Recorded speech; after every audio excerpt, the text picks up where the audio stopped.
Hello, everybody, and welcome to Monday's edition of Big Blue Kickoff Live, presented by Cadillac, the official luxury vehicle of the Giants. John Schmeelk, Lance Medow with you. Taking your phone calls at 201-939-4513, hashtag Giants Chat as well.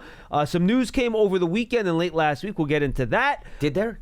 A little bit. Was there news? Okay. A little bit. And then we have Miami's Pro Day coming up later today as well. We'll talk more about that tomorrow, obviously, when we actually see what happened at Miami's Pro Day. And it's more than just Cam Ward, by the way. There's a lot of other good players there.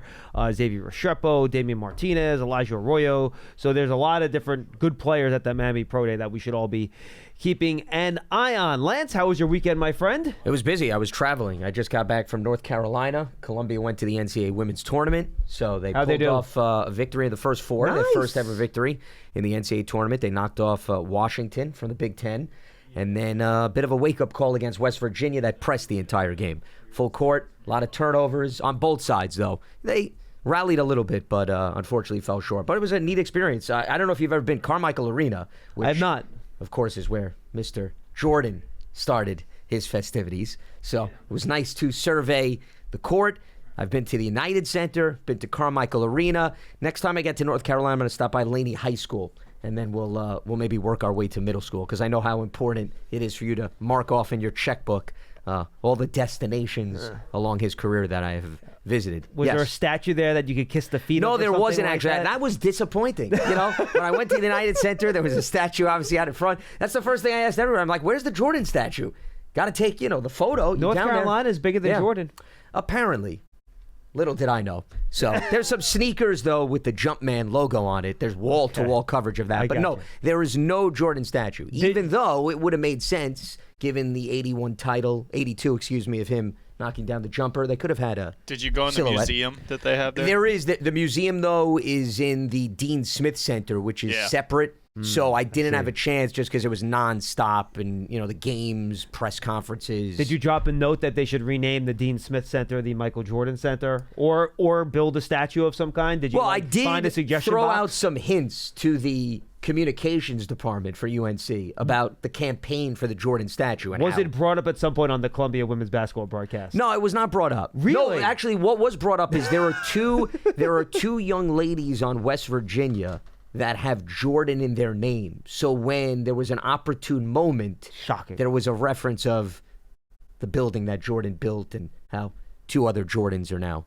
handling their business appropriately. After they won the first four game, was that a 116 situation? No, that was an 11-11 matchup. Oh, okay. Yeah. Good. Columbia had won a really high net rating this season. Oh, nice. 3 teams from the Ivy League, by the way, made the NCAA Really? tournament, which is historical. That is phenomenal. Yeah. I did not know that. So Good. it was a huge statement for the mid-majors. Good I'd like to see that, not just campaigning for the Ivy, I'd like to see that across the board. It's nice to see the mid-majors get some respect. All right. Well, we should get down to business. That was all interesting. I had no idea. Oh, listen, I'm here to just I appreciate add that. versatility to the program. You never know what could come up, in addition to, of course, some Giants topics here or there. Yes. Why should we prioritize that? Over the weekend, according to reports, the Giants have agreed to terms pending a physical with quarterback Jameis Winston.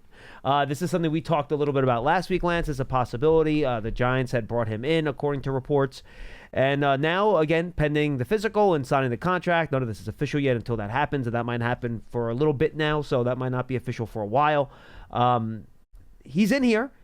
Based on what the reported numbers were on the contract, it doesn't sound like it's a huge investment. So I guess my theme here, Lance, and then we can get into Jameis specifically. This does not, to me, mean they're not bringing in a higher-priced, more accomplished veteran quarterback, and it certainly does not mean that they're still not going to be targeting a quarterback high up in the draft. Yeah, I would agree with both of those sentiments. That was my first reaction, if indeed, and of course this is all according to reports, if the financial details are accurate that are out there, I would say this is a good value deal for the Giants. Because, John, we talked about this year in and year out, not to get off topic, but whenever you start to speculate about you want to go after a veteran quarterback, and I'm a huge proponent, there's value in having that, but you're talking about you could get up to the high single digits. Well, just look what Tyrod Taylor got from the Jets last year, $8-9 million. Yeah. I mean, that's the going rate for an established veteran quarterback, and Jameis clearly falls under that umbrella. So if, once again, the numbers are accurate, that is a huge steal, I would say, from a financial perspective for the Giants, because to John's point, it still gives them the freedom and the flexibility to pursue a bigger splash if you want to go there, at the veteran position. So it's not as if this signing gets in the way, financially speaking, of giving them more competition and options who are non-drafted players we're talking about. Correct. So from that standpoint, that was my first reaction. Before you even get into what we think of Jameis from an X's and O's standpoint, financially, I think this was a really good investment. Yeah, and it doesn't stop them from doing anything else. That's for sure. So now we talked about Jameis the player, guys. Look, I don't think we need to break him down play for play here. We know what Jameis Winston is. He's been in the league a long time. And you go back, and this is what I'll kind of talk about here for very briefly, because somebody, one of these giant people on Twitter, and someone sent me their post to get my opinion on it. And their little meme was a little placard that said, I'd rather have a 33 touchdown, 30 interception season, which Jameis Winston had along with 5,000 passing yards in 2019, by far his most productive season, went 7-9 with the Bucs. I'd rather have a 33 touchdown, 30 interception season than have a 15 touchdown, 5 interception season. So I thought about it. My initial reaction was, can I have neither? Can we do better than both of those? I think middle that ground? I think that would be my goal. I think you like under 10 interceptions and more than 20 touchdowns would be kind of like, give me 25-7. That'd be a nice little sweet spot without trying to get too greedy. Then I started thinking, I'm like, all right, well, look, does 15 touchdowns limit your offensive production so much you can't win? That might be possible. I didn't have a good way to look up and how to kind of rate that for quarterbacks. But I thought about this. I'm like, if your quarterback throws 30 interceptions in a year, what chance do you have to make the playoffs? I just thought about it for a little while. And I'm like, all right, well, first of all, that's one player. It's not your team. So I thought the best way to figure this out is I want to look back at the individual seasons, and I'll do it with you right now. Each year, how many teams even have, as a team, 30 giveaways? And I'm like, that'll be an interesting exercise. Because you figure if the quarterback alone combined, has... you're talking about. I'm talking about teams. Yeah, meaning the quarterbacks combined on the team. Even non-quarterbacks. Okay, meaning if they had a trick play here or there. Oh, no, like a fumble by a running back, fumble by a wide receiver. Okay, I got you. Just giveaways. Sure. So just total giveaways for a team. All right? Because you figure if your quarterback has 30, there's got to be like another 5 to 7 elsewhere. Just fumbles by running backs, receivers, yeah, everybody whatever. else is not playing clean football. Or fumbles by the quarterbacks. That's not even included in the 30 interceptions, right? Sure.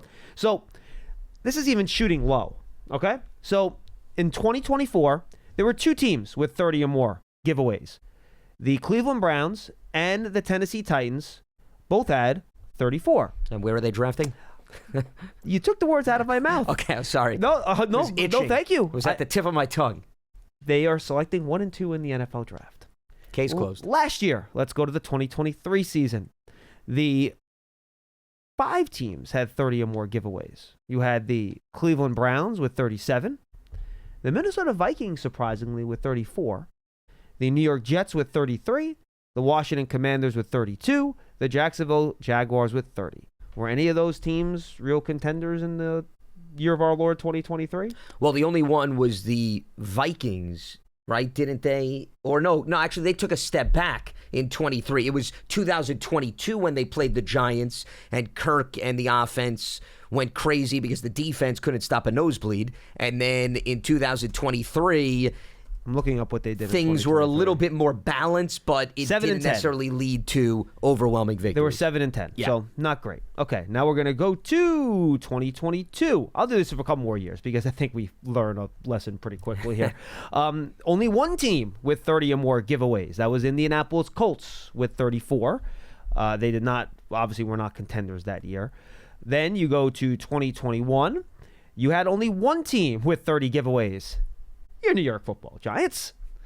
Then we go to the year 2020, and there were 2 teams with 30 giveaways. The Denver Broncos, they did not have a good year that year, for the record.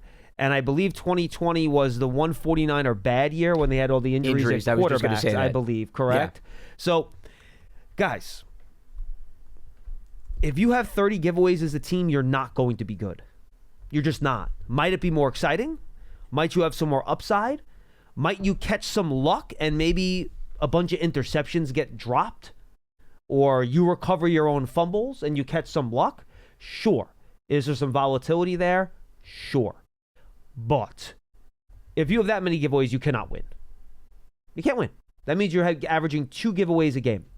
You're not going to win that way unless you somehow get like 40 takeaways and you have a positive plus minus that way. But the bet on that, it's not a safe bet, right? So I'm with Lance. given what the contract is reportedly looking like, I think it makes a lot of sense. Is that the guy you want to hand your franchise over to start 17 games? I don't think he's shown that he can do that. He's only 31 years old. This is around when Geno Smith started figuring things out. Maybe Brian Dable can reach him, and they can limit some of those issues. I don't think they're ever going to disappear, but if instead of, maybe you cut him in half, right? Instead of having over a full season 30 interceptions, you only have 15 or 16, which, by the way, still would almost led the league last year.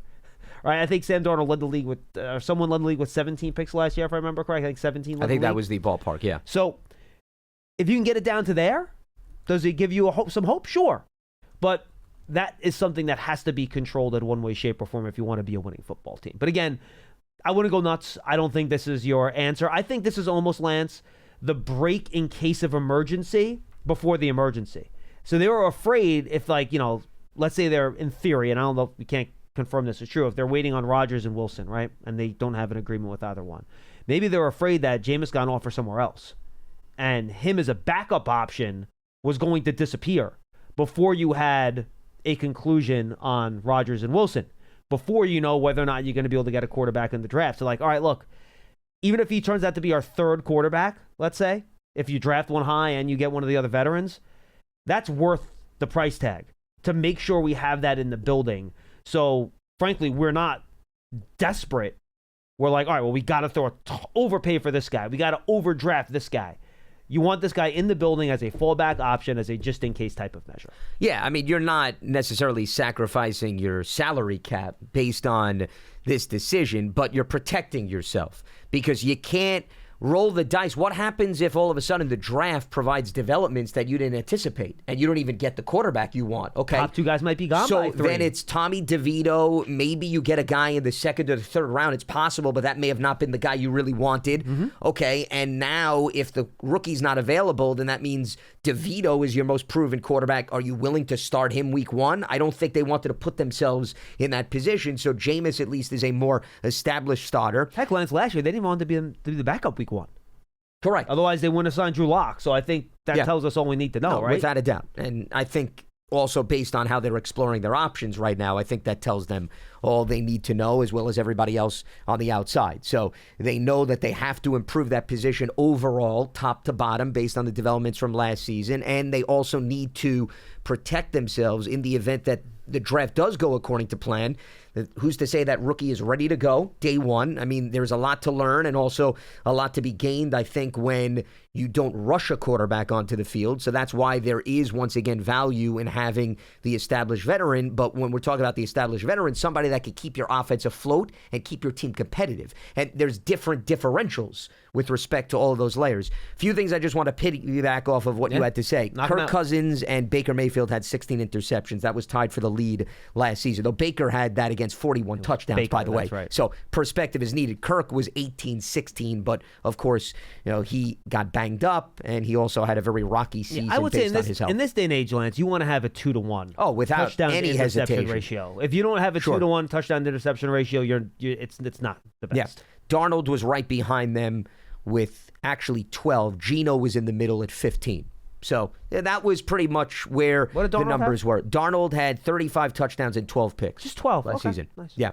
And most of his interceptions came late in the season because he was pretty steady, at least in the early stages, and that's a big reason why, obviously, Seattle decided to go in his direction. The Niners were 6-10 during that 2020 season. That was, if you remember, when Nick Mullins had the impressive performance here at MetLife Stadium against the Giants. All the Niners went down with the turf. Remember, they were complaining because they got hurt against the Jets the previous week? The Iowa State quarterback, not Mullins. Am I wrong? Am I remembering that wrong? Who is their Iowa State quarterback? Not Purdy, obviously. Well, the other bring one. up, this was, because Nick Mullins, this was the 36-9 lopsided loss for the Giants. Yeah, I remember it. He threw for 343 yards. And Dottino was on the pregame show all overconfident about how they were going to wipe the floor with the 49ers. Correct. Yes, and Jerick McKinnon had a nice game in this contest, too. So I don't think there was another quarterback that got into this game, but I'm looking it up. Yeah, Mullins was the only quarterback. Mullins, okay. McKinnon had a touchdown in that game. And then Jeff Wilson also played with a young Brandon Ayuk. they lost George Kittle the previous week. Nick Bosa went down. C.J. Beathard is what I was thinking about. C.J. Beathard. That's what I was thinking about. Confused Yeah, Brock Bobby Purdy went Beathard's to Iowa grandson. State, too. Yeah, no, I know Brock Purdy did. C.J. Beathard also went to Iowa State, if I remember correctly. Or did he go to Iowa? He went to Iowa. Sorry, wrong Iowa school. Yes. No, and Beathard has had some flashes during the course of his career. If I'm correct, he may have actually, wasn't there a game in San Francisco that Beathard, I think, got in against the Giants? Maybe that was a little bit early. I think that's the game you're thinking That's of. probably the game I'm thinking of. Yeah. Right, yeah. Yeah, C.J. Beathard, by the way, was on that 2020 Niner team, too. It was him, the Mullins, he was and a Garoppolo. backup. Correct. Yeah. Yes. Absolutely. And Garoppolo was another guy that went down the previous week against the Jets. I just wanted to once again bring that up in terms of some statistics from that contest to show you once again the takeaway to struggle correlation when it comes to the trends that we've seen during the course of the season. You mentioned could maybe Brian Dable get Jameis to head back to what was, I think, his best season statistically was the Saints season. 2021. Correct. Yep. So what you're saying is he has to repeat what Sean Payton got out of Jameis, which other coaches have struggled to do. 14 touchdowns, 5 picks? Three picks Okay, that 3 season. picks. Yeah. Now, still small sample size. He got hurt that year. I would have loved 4 for and 3, Jameis 5-2 that year, I think. And he Well, started let me 7 look games up. and he was 5-2, I believe. 5-2. Yeah, The 5 team and 2, was yeah. 5-2 with him As a in those starter. 7 starts. That is correct. And he threw for over 1,100 yards. His completion percentage that season was just under 60. And they weren't But- asking him to do a lot. Because No, look at they that, weren't. 7 starts, 1,100 yards. That's not even 200 yards a game. Correct. If you go back and you watch the film from that season, what Sean got him to understand was you don't have to put on the cape and go for the home run. You could take the base hits and the doubles. I like to use the baseball analogy because, you see, Jameis is the equivalency of when baseball was saved after the strike and McGuire and Sosa, right? Living and dying by the long ball, right? If remember, there was a phrase, right? Chicks dig the long ball. He's Joe Remember? Gallo. Just go. He's Joe Gallo. Adam Dunn to me is a better That's a one. perfect one. Adam Dunn, Adam Dunn's perfect. strikeout king, right? Perfect. But the guy That's fine. hit the long ball. Now, for those of you from the younger generation, Adam Dunn was a guy that wore a Reds uniform at one point during his big league career. Anyway, I digress and get back to the topic again. Hey, Now, you got to it's funny. remember, It's funny. some people have no idea who the hell Adam Dunn is. I was going to say Rob Deere back in Oh, the my late God. 80s. You And nobody kidding would me? have any idea who that was. So, I mean, you really were going to start dating yourselves. Rob under Deere was like the first circumstances. guy that was like a 210 hitter, but hit like 30 home runs. Well, That was- if you're yeah. talking about big home runs, big Yes. strikeouts, Adam Dunn is the guy. Steve Balboni, does that get you excited? Wow, that's I feel like you're naming characters from Little Big League. Yeah, those or are real something to that players. degree. I Real know. players. I know. Yeah. Pierce, but do you have any idea who Rob Deere or Steve Balboni is? Yeah, I I'm would not say, surprised. yeah. Chances are very low Yes. under the circumstances. But anyway, getting back to the point. So I use the baseball analogy when I look at Jameis Winston's career because he loved to go for the long ball. He likes to go for the home run. And that has been problematic for him during his career. Jameis has a great arm. Jameis can hook up with the best of them that have blazing speed. Oh, he makes some great looking passes. Without a man. doubt. And that's what, if you want an idea of the roller coaster known as Jameis Winston, go back to the Monday night game, Cleveland against Denver earlier this year.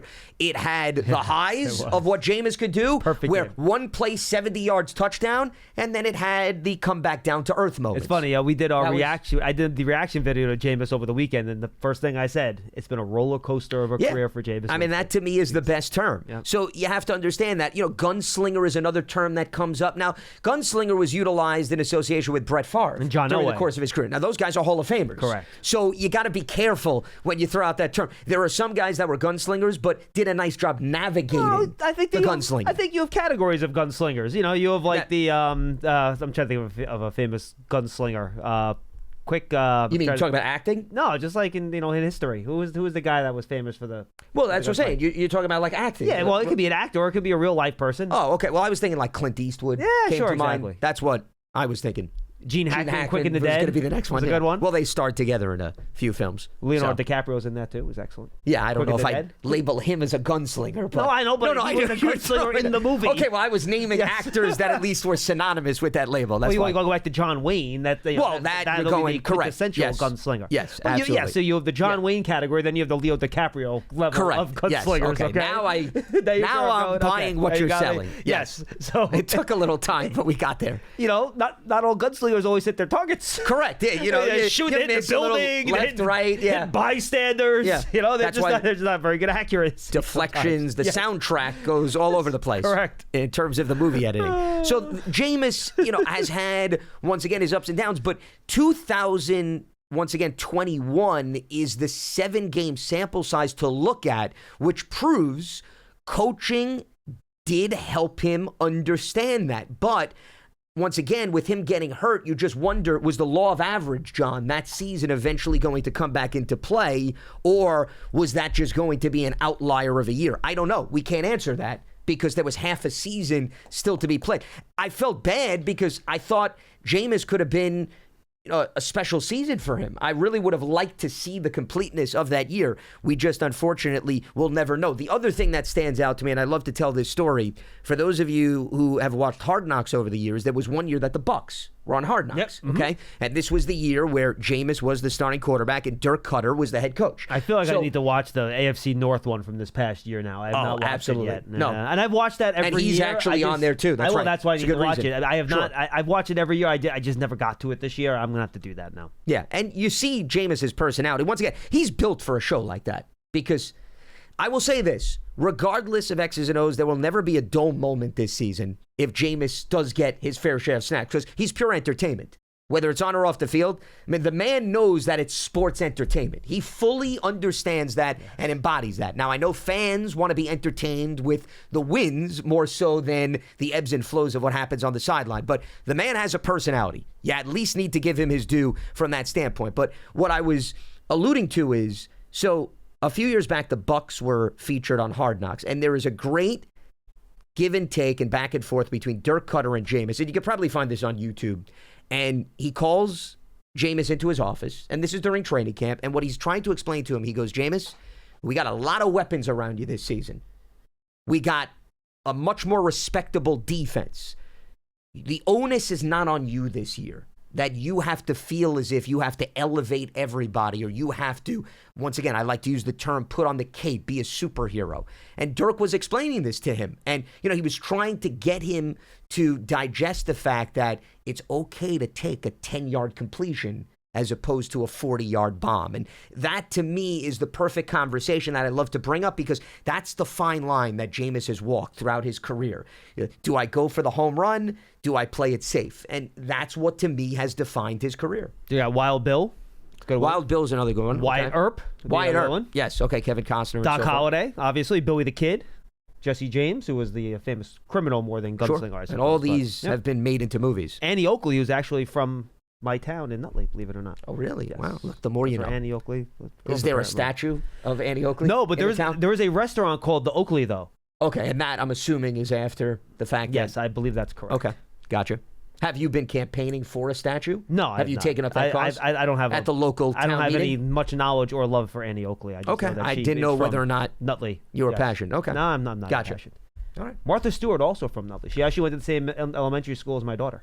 Really? Yes. Okay. Did she then follow through middle school and high school in Nutley as well? I think so. Or did I think so. She leave town? Okay. Not, as far as I know, not a gunslinger. No, at least last I checked. Yes. Certainly is handy with her hands in terms of other areas that she has created. But no, not necessarily gunslinger. No, absolutely not. All right. Do you want to go through the other two guys they brought in real quickly before we absolutely. get on James? Sure. All right. Really quick, folks. I know they might have mentioned this briefly on last Friday's show. Giants have agreed to terms. Are both these signed? Or Pearson, do we know? I came in to sign Friday. How about Pascal? Do we know if he's No, that's he's agreed not, to right? terms. Okay. Yeah. So over the weekend, Zach Pascal agreed to terms, according to reports, pending a physical. But little Jordan Humphrey was in last week. Let's go with the receivers first. He is officially signed. So two big-bodied wide receivers, Lance, over 6 foot, 6'4", 225 for little Jordan Humphrey. There's actually a report out there from Benjamin Albright that he might try to turn into a tight end. He didn't mention that to me in my 5-minute conversation with him, so I don't know, maybe. I was asking about playing wide receiver. He didn't say, no, I'm going to be a tight end. So well, we've see. seen that transition before. We have. Yeah. And then Zach Pascal, again, these guys are both been in the league 5, 6, 7 years. Bigger wide receivers, both big-time special teams players, and they just added some more big bodies to that room. Yeah, Pascal goes back to 2017, little Jordan Humphrey 2019.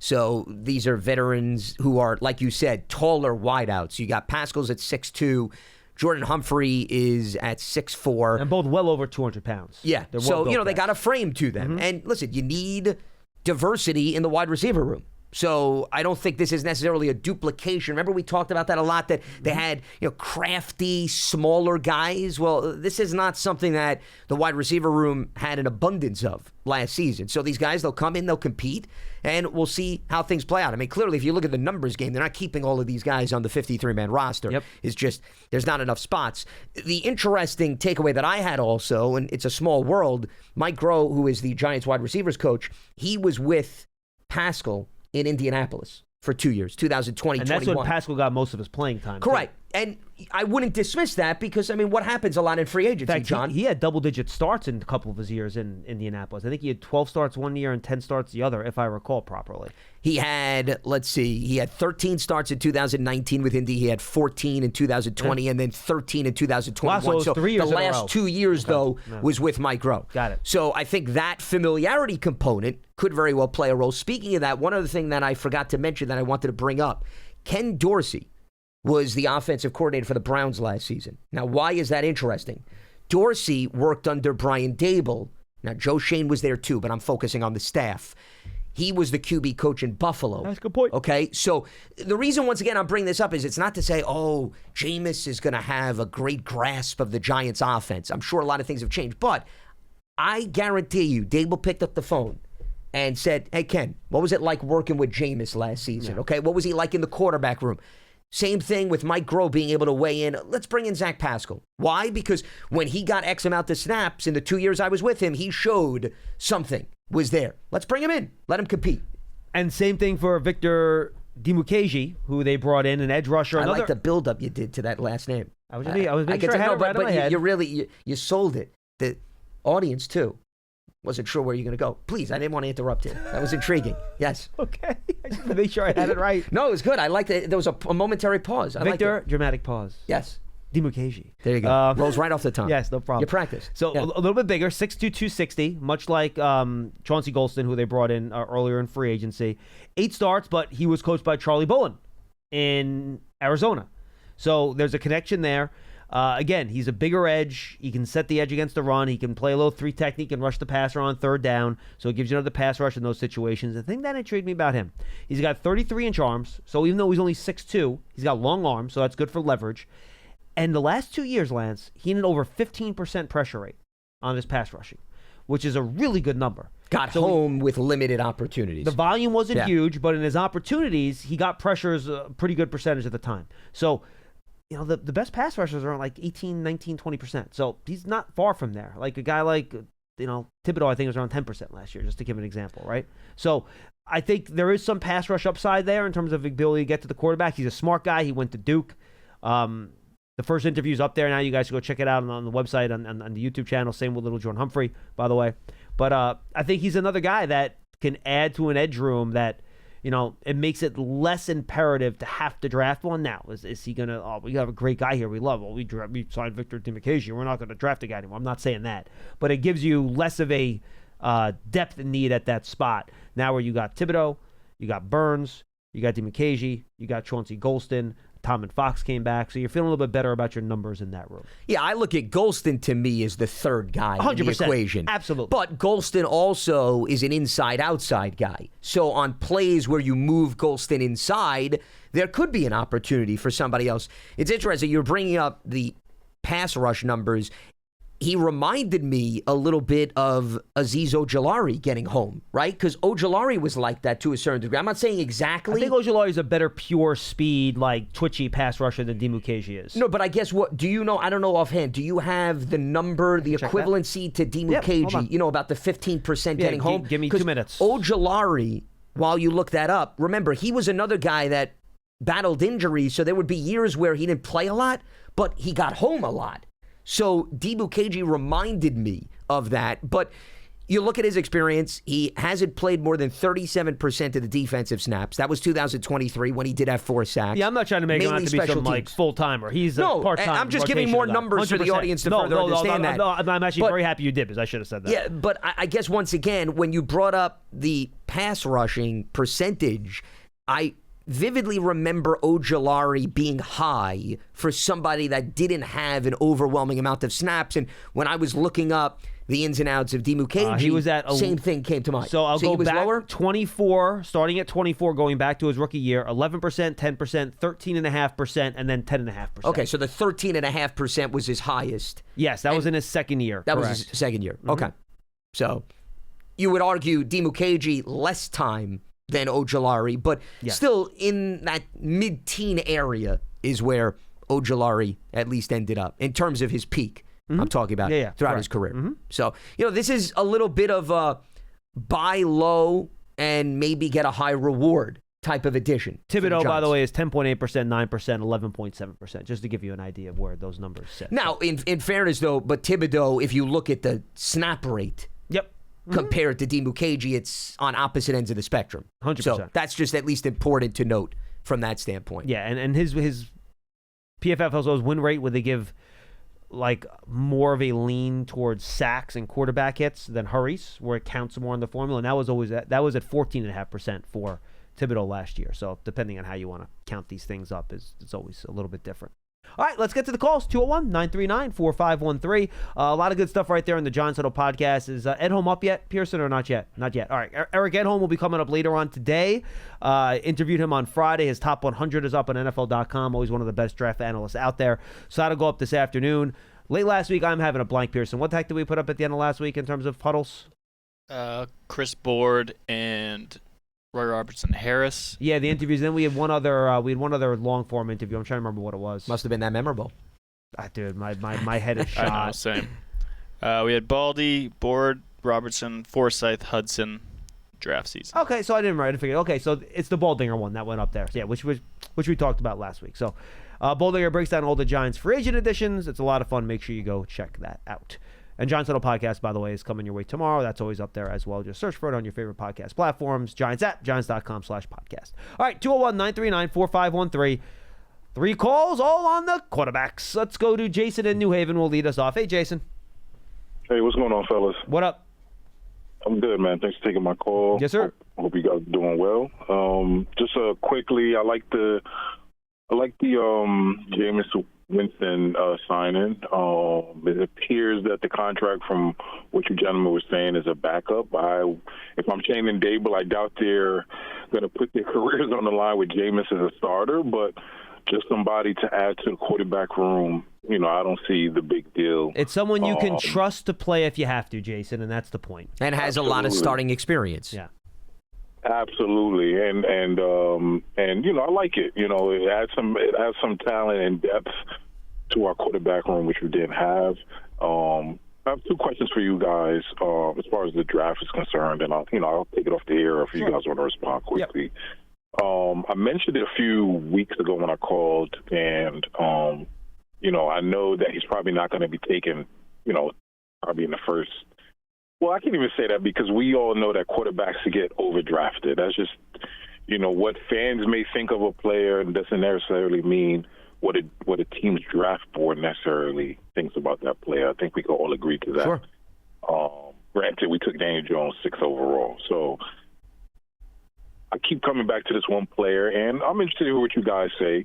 I may get some pushback, and that's fine. But I've said before, I think all these quarterbacks need to sit. That goes for Ward, Shador, Dart. I know a lot of people mentioned Shuck, I believe his name is. Yep, from Will Howard. I think all these guys need to sit. That's just my opinion. Will Ward probably start his first year? Probably. If he goes to Tennessee, he'll probably start. But my guy I'm interested in, and I'll take it off the air. Maybe you guys have seen him maybe up close or not. When I look at a quarterback, I'm thinking of upside, right? If Ward or Sanders isn't there, or if they are there and the Giants don't deem them to be, a quarterback to take them to the promised land, or they're just both not there and they have to pick between Abdul or whatever, or trade down. I don't know where this guy would go. I don't think he'll last to the 3rd round. I know people have said he may last. Jalen Milroe, I know he didn't have a great season changing with the change in the head coach and offensive scheme in Alabama. But I've been thinking about him for a while. I mean, I'm not saying he'll be the savior of the franchise. That's not what the call is about. But in terms of ceiling, everybody talks about a ceiling, what a quarterback can be. I don't know. He's just real intriguing to me. Now, where he'll be picked, where he'll be drafted, I don't know that. That's for scouts and quote-unquote draft, quote-unquote experts to, I guess, ponder about. But I don't know. Something about him just intrigues me. The running ability, in the league where you do need a quarterback that can move. He doesn't need to be, Mike Vick, but, his arm strength. And I wonder what he would be.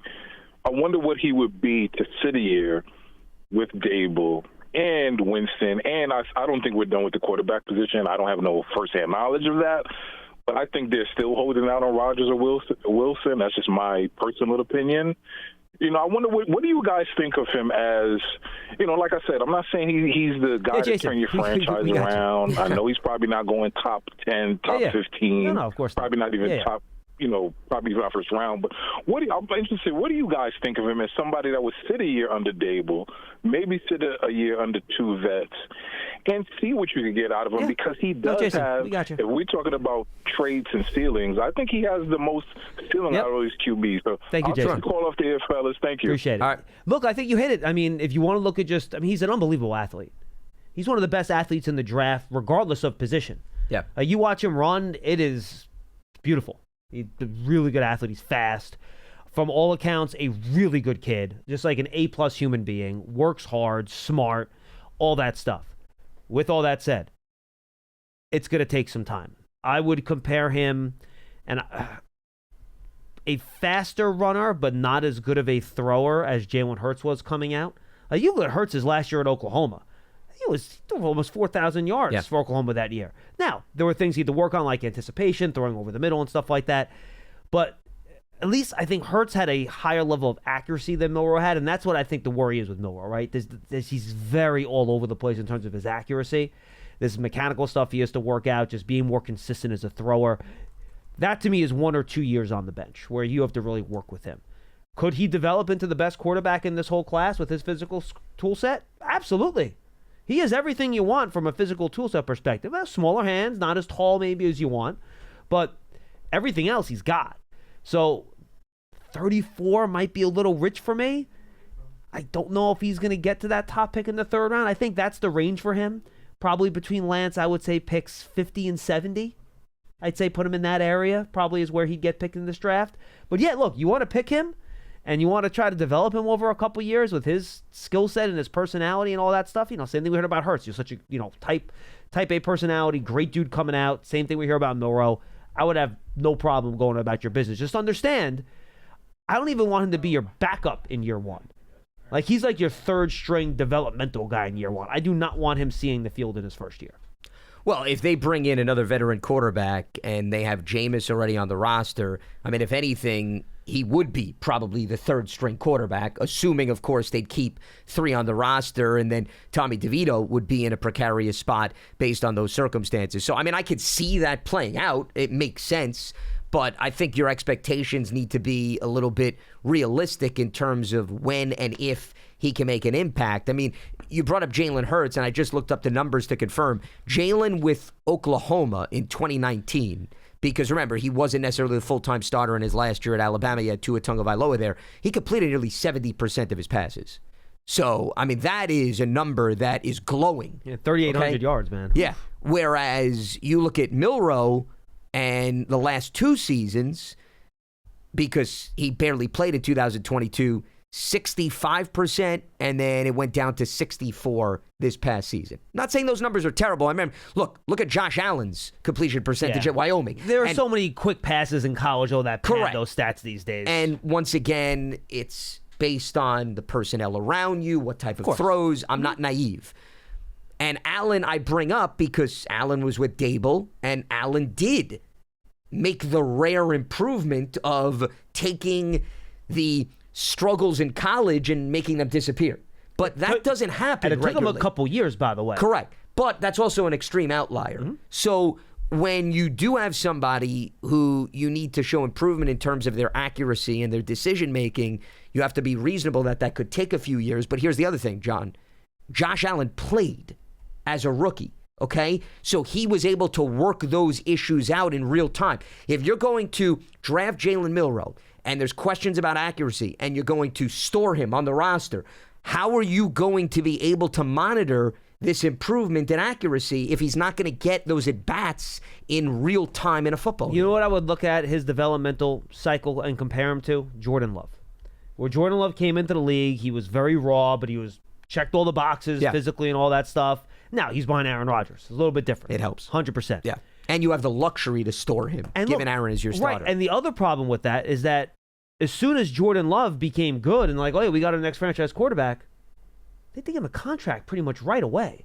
So you didn't get any of the benefit of the rookie contract because it took so long for him to get to where you needed him to get. So that's a drawback with the long developmental plan with the rookie, because then you lose the cheapest years on the contract, which is when you want to try to strike if you're drafting a young quarterback. So there are two arguments to it for sure. Well, and also to add to that, remember, Jordan Love was a first-round pick. Milroe, if you're going to take him later, it's only 4 years. You're going to lose Good point. the fifth-year option. So you're only going to have him for 4 years. Now, you could argue, well, if he barely plays, then it should be reasonable to re-sign him. He wasn't a first-round pick. Yes, possible, but you're still going to have to give him now his second contract, which is going to be far more expensive than what the parameters would be for a rookie deal. So there's pluses and minuses. I don't know if the pluses outweigh the minuses so much when you take into consideration the X's and O's and the finances. And that's why I think 34 would be high for me. But I think it's 65, Pearson, I think, right? First pick of the third round for the Giants, 65, if I'm not mistaken. I think 65 is what I would Yeah, I have no problem when you're talking about that ballpark going after somebody like that in that vicinity. I mean, but the athleticism is very attractive. He's going to get overdrafted. He's an athletic quarterback, so the odds he gets there. And that's the trick. Somebody's going to have a system where they're going to utilize him as that runner.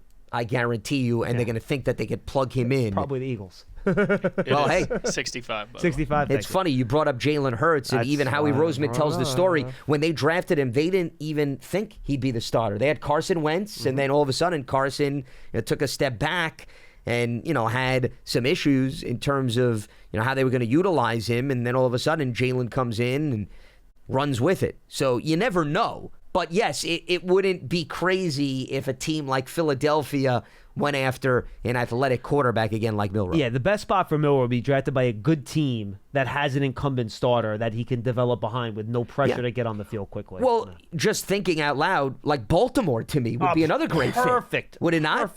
Perfect. And they just drafted Cooper Rush, so he wouldn't have to be their backup. He'd be their third string. Fine, develop him. Todd Monken, you don't have to worry about it. You got Lamar and you got Cooper Rush. Yeah, I think it's a great point. Experiment. I'm with you. Yeah. All right, let's go to James in Georgia. He's up next. Hey, James, how are you doing, buddy?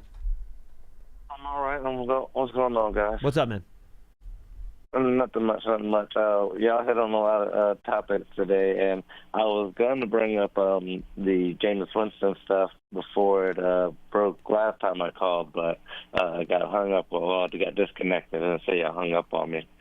I don't know if this, y'all are going off the cuff here with these gunslingers. I don't know if you mentioned Don Dillinger. But you eventually started mentioning like Wyatt Earp and Billy the Kid. I'm not familiar with Don Bellinger, James. I got to be honest. Who's Don Bellinger? Dillinger. Oh, John Dillinger. Okay, yeah, Dillinger. I know. Okay, I got you. Yeah. For some reason, all these guys are like bank robbers, but they're like also gunslingers. Yeah. Well, here's the thing, James. If you rob banks, you probably have to know how to sling guns. Yeah. From the movie Public Enemies, by the way, John Dillinger. Yes. Yeah. Yeah. Keanu Reeves, he actually practices with guns for all his John Wick stuff. So he's actually a gunslinger who didn't rob banks. All right, there we go. Keanu Reeves is, what I was, calling about Rodgers and Wilson, I would personally say they're still in play. My little brother, he used to call the show a lot. He would say he shouldn't take any of them, especially not Rodgers, because he would like to save money in the room, in the quarterback room. I get that. I'm one who is definitely in play for Sanders still. I think Sanders is still a move. I still love his traits. do you now? And another thing I was talking about, I have to write down notes sometimes. The season that Jameis Winston got hurt. Now, do y'all think they pitched it to John Mara as like, hey, we can get something similar out of Jameis Winston, not his worst years, but his better years, and like you saying, going 2-1. If he had like a 20-10 season, going along with 6 rushing touchdowns, you got to factor in if he's making the team better. Your running back room is probably going to get about 10 touchdowns, and he was you said 7-2, 7-3 when he went out.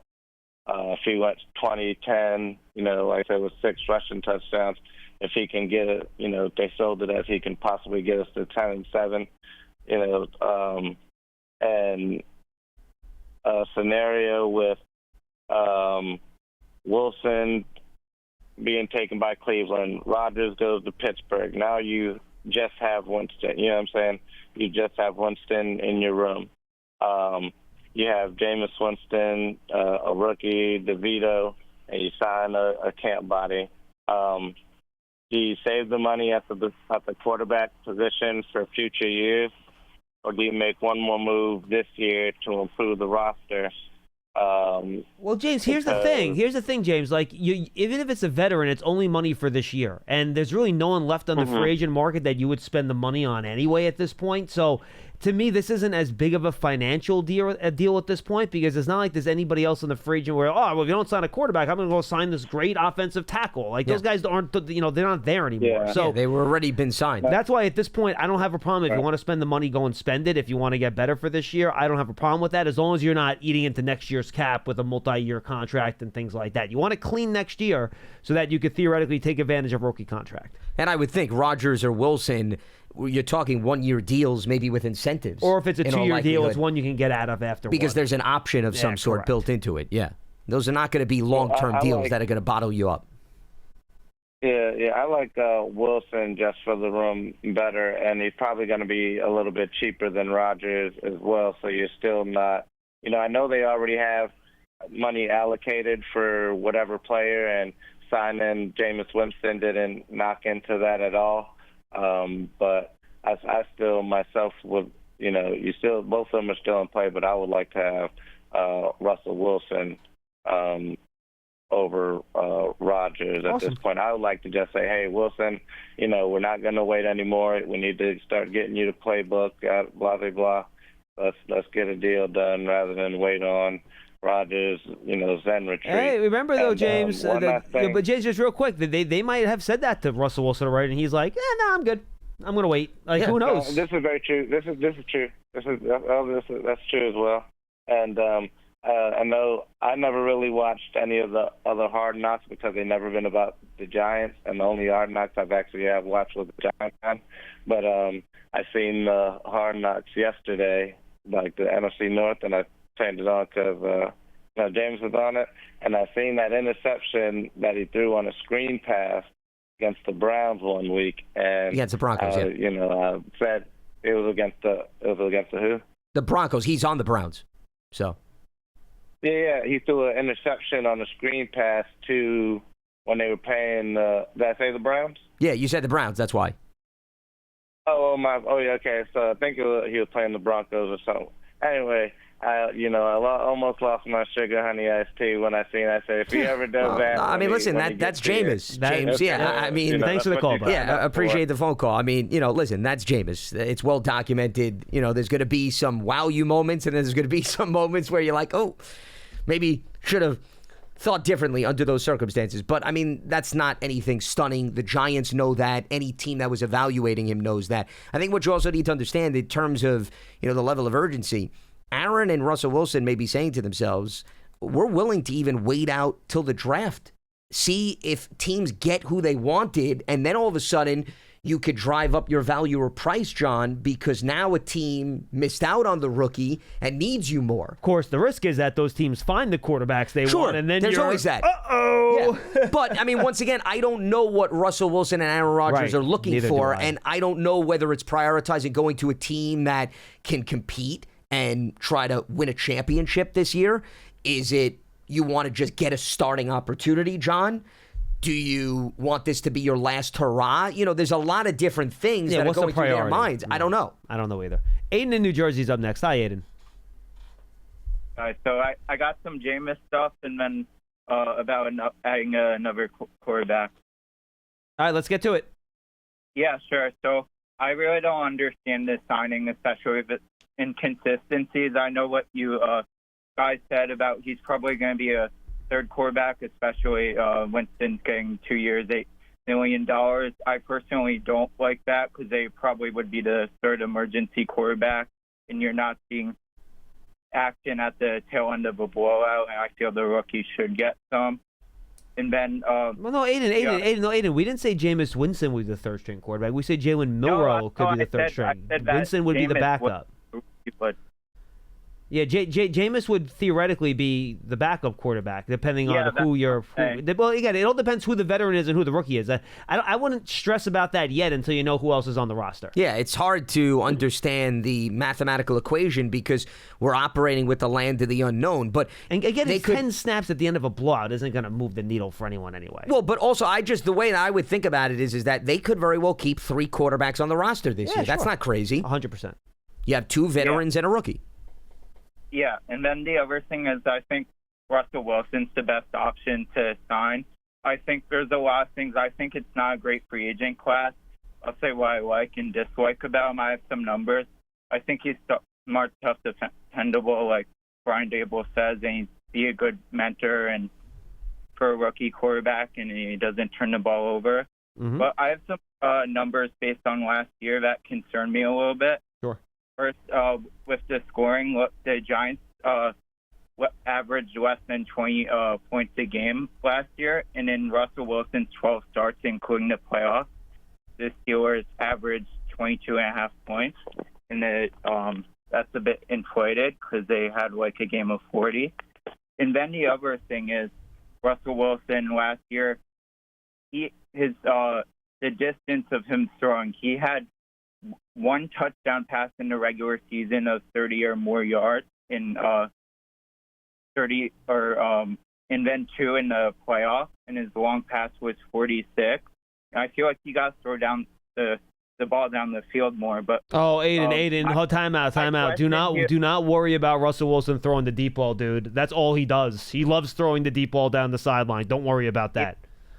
Even with that, he only threw a long of 46. But the other thing is, I feel like does that even out? Because that Neighbors is a yak receiver, and so is Wan'Dale Robinson. Well, but keep in mind, Aiden, first of all, the long of 46 is a little misleading. That's the longest completion. That doesn't mean that he didn't throw beyond 46 yards and it just fell incomplete. Remember, those are 2 different things. And also defensive pass interference calls down the field. So don't go by, you're looking at the column because I have the numbers here. When you tell me the longest pass was 46, that was the longest completion on the season. Completion and attempts are 2 different animals. So I wouldn't get so caught up in that 46 number. I think also, keep in mind, the Steelers' receiving core is different than what the Giants have to offer. I think there's some younger options that the Giants currently have on the roster. Pittsburgh didn't necessarily have that luxury. They were looking for, I think even you could argue, somebody to emerge, outside of their number 1 guy.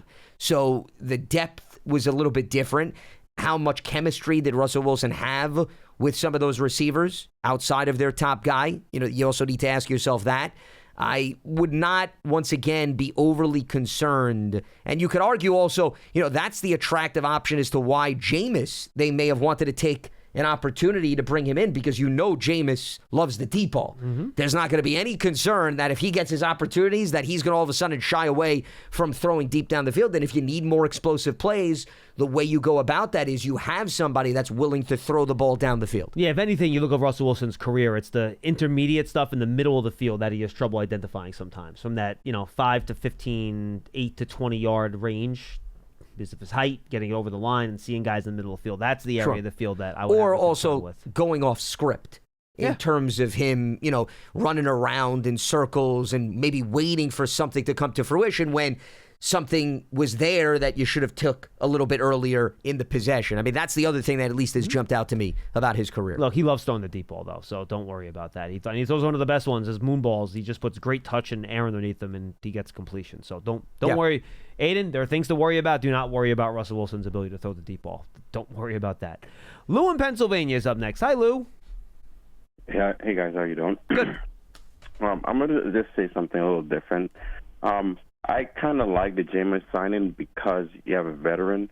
I think, and I can't take credit for this, I heard this on Moving the Chains. I think Tyler Bagent from the Bears, he's a good option to trade for. You mean Tyson? Yes, because they're not going to put him over Caleb.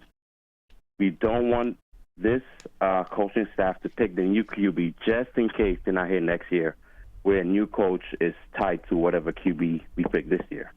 Trade for Tyson, do a conditional third or fourth stick. So if we re-sign him, we could move up and just give him a chance. Like they say he's headsy. Brian Dable has a difficult offense, whoever is doing the play calling, and work with it. Don't get a new QB and let the new coach, the old coach, pick if they're not going to be it next year.